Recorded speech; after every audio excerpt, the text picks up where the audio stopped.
क्या आप इस मकड़ी के जाली को देख रहे हैं? मकड़ी बड़े ही परिश्रम से इसे बनाती है, अपने शरीर के रस से इसे बुनती है।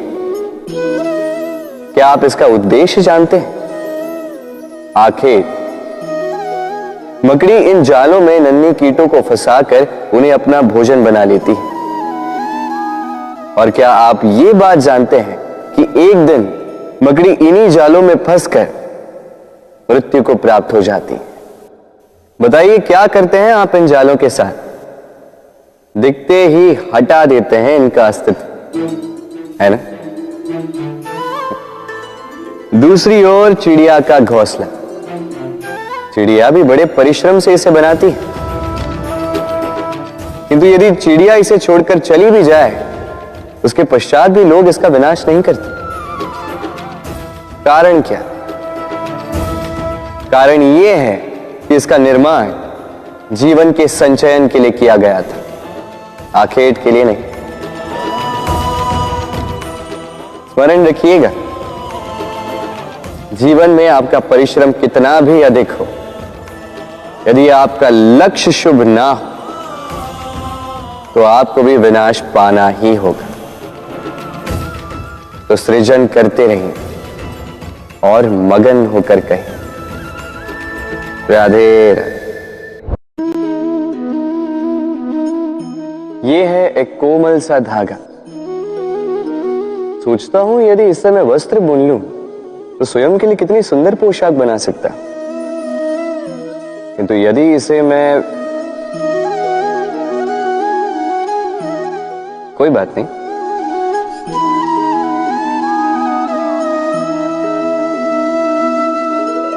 देखिए ये धागा तो जुड़ गया, बस इसमें अंतर यह है कि अब पहले जितना सरल नहीं है और इसकी लंबाई भी तनिक कम हो चुकी। इस संसार में प्रेम के साथ भी यही होता है। प्रेम का यह धागा जो दो व्यक्तियों को बांध के रखता है, अहंकार और स्वार्थ का वार सह नहीं पाता, टूट जाता है।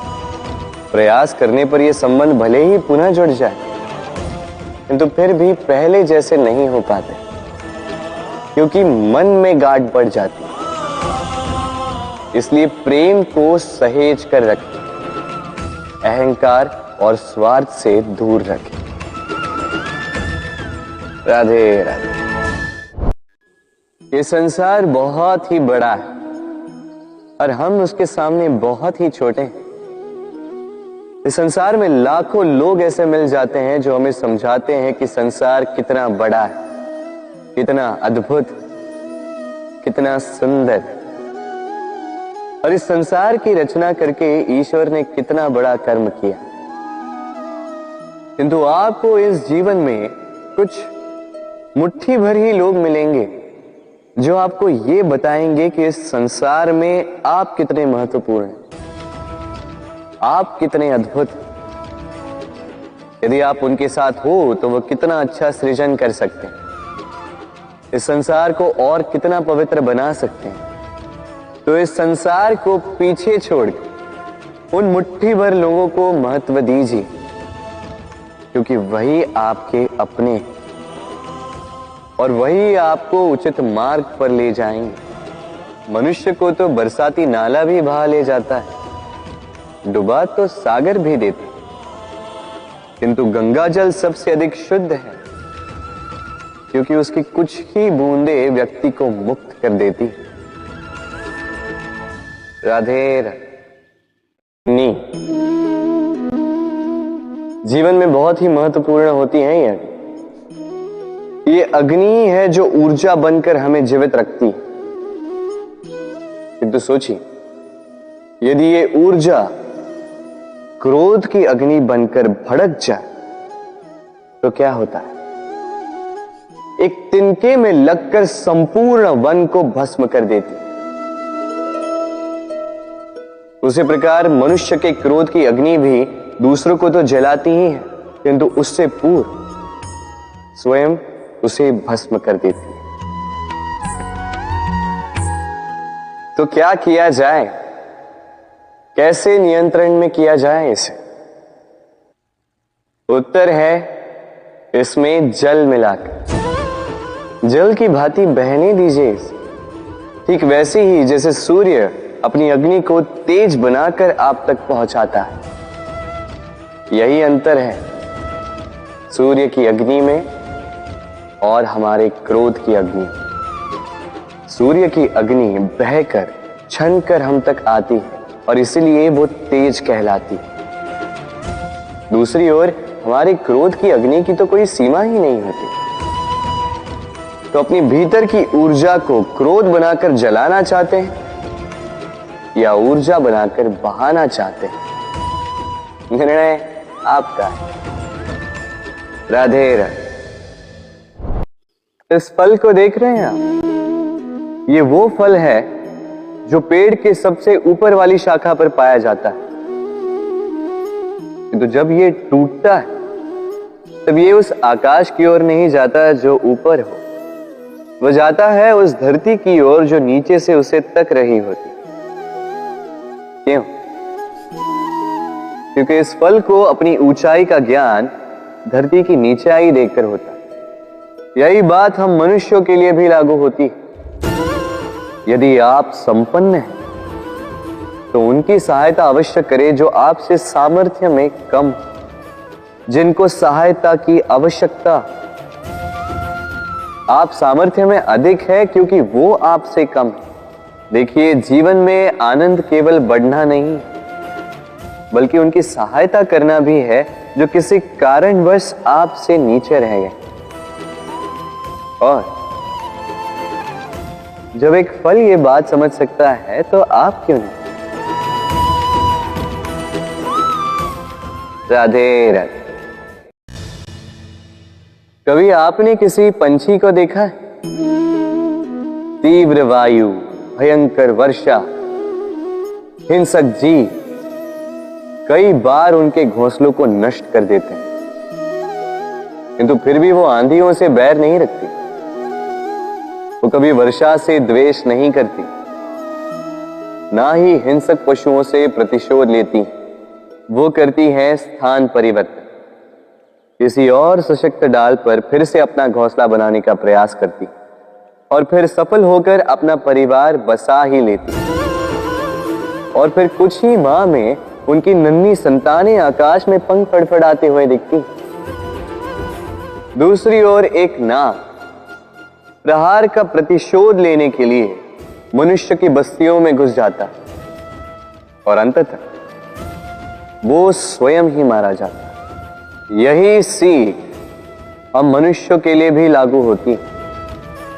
प्रतिशोध मनुष्य को स्वयं ही जला देता है, उत्थान से पतन की ओर ले जाता। इसलिए यदि जीवन में ऊपर उठना है तो परिवर्तन की सोच से कर्म कीजिए, अन्यथा प्रतिशोध तो आपको रसातल पहुंचा ही दे।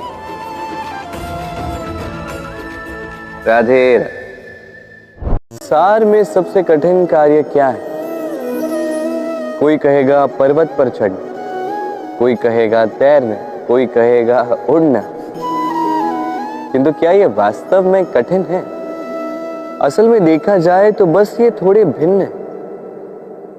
जो कर्म हमारे लिए करना थोड़े भिन्न हो, हम उसे कठिन समझ लेते। जैसे तैरने की कला भिन्न है, पर्वत चढ़ने की कला भिन्न है, उड़ने की कला भिन्न है। जैसे कि कुछ लोग गणित और विज्ञान को कठिन समझ लेते हैं, किंतु वास्तव में ये बस साहित्य से थोड़े भिन्न है, कठिन नहीं।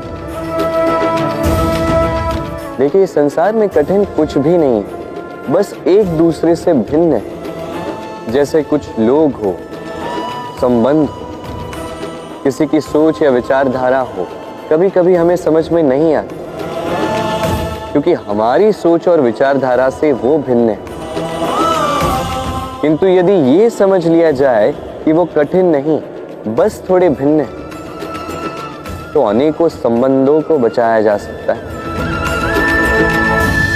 राधे। बताइए श्रेष्ठ कौन? रेशम के धागे बनाने वाला या उन धागों को बुनकर वस्त्र बनाने वाला? निश्चित रूप से वस्त्र बनाने वाला। अब बताइए श्रेष्ठ क्या है? माटी को पूरे तट पर बिखेर कर रख देने वाली बाढ़, या उस माटी को समेट कर उसी से एक मूर्ति बनाने वाला मूर्तिकार? निश्चित रूप से मूर्तिकार। अब बताइए श्रेष्ठ कौन है? देवताओं और दानवों का वो दल जिन्हें अमृत प्राप्ति के लिए इस संसार में हलाहल फैला दिया, या वो महादेव जिन्होंने इस हलाहल को सूक्ष्म करके अपने कंठ में समाहित कर लिया? निश्चित रूप से महादेव श्रेष्ठ। इसी प्रकार संसार में छोटी छोटी बातों को बड़ा करने वाले श्रेष्ठ नहीं होते, क्योंकि छोटी छोटी नोकझोंकों को द्वंद्व में परिवर्तित करना बड़ा ही सरल है। किंतु श्रेष्ठ सदैव वो होता है जो बड़े से बड़े युद्ध को समझौता बनाकर समाप्त कर दे। राधे राधे। जीवन को रथ कहा जाता है, किंतु क्यों? अब आप कहेंगे कि इसलिए क्योंकि जीवन भी रथ की ही भांति चलता रहता है। किंतु कभी आपने इस रथ को समझने का प्रयास किया? रथ में आगे अश्व होते हैं और पीछे पहिए। ये अश्व आपके कर्म और ये पहिए कर्मफल। ये अश्व जहां जाते हैं, ये पहिए उसी के पीछे पीछे आते हैं। यदि आपके अश्व यानी आपके कर्म शुभ सरल मार्ग पर चलें, तो आपकी यात्रा आनंदमयी होगी। यदि दुष्कर्म के बुरे पथ पर चलें, तो आपकी यात्रा गड्ढों और झटकों से युक्त होगी। अब चयन आपका है। आप क्या चाहते हैं? आपकी यात्रा आनंदमयी हो या पीड़ादायी? अपने कर्मों के अश्वों को नियंत्रण में रखें। फल का पहिया सदैव आपको मधुर रास ही देगा। राधे राधे। प्रकृति ने हर जीव में एक भाव भरा है, ताकि वो निश्चल ना रहे, कुछ न कुछ कर्म करता रहे। और वो भाव है भूख। संसार में हर जीव, हर पशु पक्षी प्राणी परिश्रम करता रहता है अपनी इस भूख को मिटाने के लिए।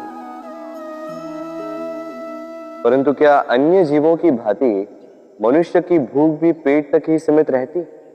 तन की भूख मिटाते मिटाते कब ये भूख मन और माया की तृष्णा में बदल जाती है, पता ही नहीं चलता। और अधिकतर ये तृष्णा धन संग्रहित करने तक ही रह जाती। अपना जीवन जीना छोड़कर किसके लिए ये धन संग्रहित कर रहे हैं? आने वाली पीढ़ी के लिए। बड़ी विचित्र बात। अपना जीवन जीना छोड़कर धन संग्रहित करते करते अपने जीवन का सुख भी मिटा रहे हैं, और आने वाली पीढ़ी को कर्म करने से भी बाधित कर। पूत कपूत तो क्यों धन संचय, पूत सपूत तो क्यों धन संचय। अपनी संतान को संस्कार दीजिए, धन नहीं। यदि संतान संस्कारी हो तो अपना स्वयं का एक संसार बना लीजिए। यदि असंस्कारी हो तो आपका बना बनाया संसार यूं ही नष्ट कर दे। इसलिए जीवन में यदि कुछ संचय करना है तो ज्ञान संचय कीजिए, प्रेम संचय कीजिए, और मेरे साथ प्रेम से कहिए राधे राधे।